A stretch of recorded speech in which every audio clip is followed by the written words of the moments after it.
आङो खौरांगिरि नोंथांमोननिसिम खुलुमनाय आं जासिबाय आरो खौरां नायगिरि रायजो राजाफोरनिसिमबो आंनि खुलुमनायखौ आङो गिबियाव जासिग्रोबाय जे जोङो खोब गोजोनथाव बाथ्रा जे जोङो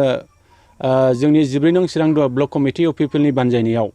जे जोंहा नभेम्बरनि 31 अक्ट'खालि नैबे जोंनि हाथिसार बे हाथिसार ओनसोलाव इन्ड' भुटान इन्टारनेशनेल ट्रेड एक्सप' 2022 बे हाबाफारिखौ जोङो दाबावैनो जोङो खालामनो जों सिगांदों जों दिनैहाय बे ओनसोलनि रायजो राजाफोरजों जों रायलायफैदों आरो बे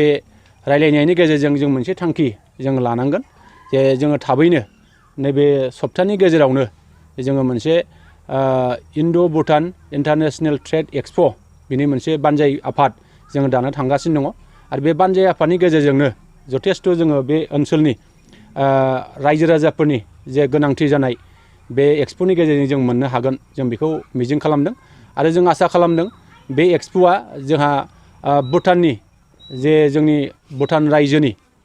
गोबां माखासे दिहुनथाइफोर बे जायगायाव फैनानै बिथांमोना निसय रायजोफोरनो निसय जोंनो फाननाय बायनायनि जे राहा बेखौ खालामनानै होगोन बेखिनि जों मोनदांदों आरो जोंहा बे भुटान इन्डिया फ्रेन्डशिप एस'सिएशन दा बिथांमोनहा मैखोमै बाहागो लानायनि बाथ्रा बेखौ जोङो मिथिनो मोनदों आरो लोगोसे जोंहा भारतनिफ्रायबो बा आसामनिफ्रायबो बा बिटिआरनिफ्रायबो गोबां बेबायदि माखासे बायनाय फाननाय बेखिनि हाबाफारिखौ जोङो लानो सिगांदों दा आसा खालामो जोङो बे निस्सय जोंनि मोननै हादरनि गेजेराव जे जोंनि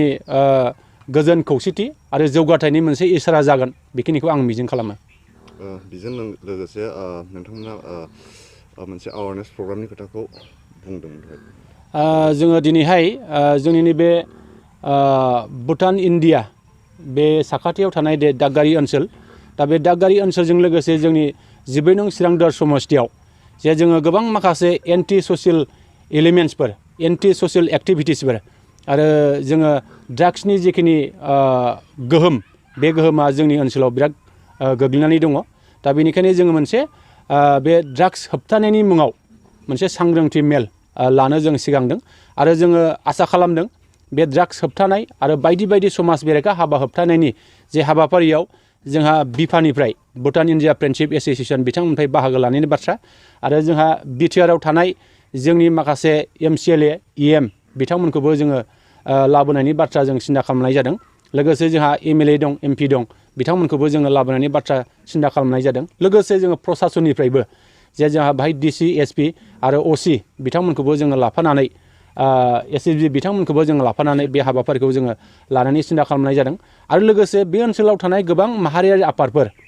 बे माहारियारि आफादफोरनि दैदेनगिरिफोरखौबो जोङो एखे बे हाबाफारियाव बाहागो लाहोनानै जोंनि बे जिखिनि समाज बेरेखा हाबा आरो जोंनि ड्राग्सनि जे गोहोम बे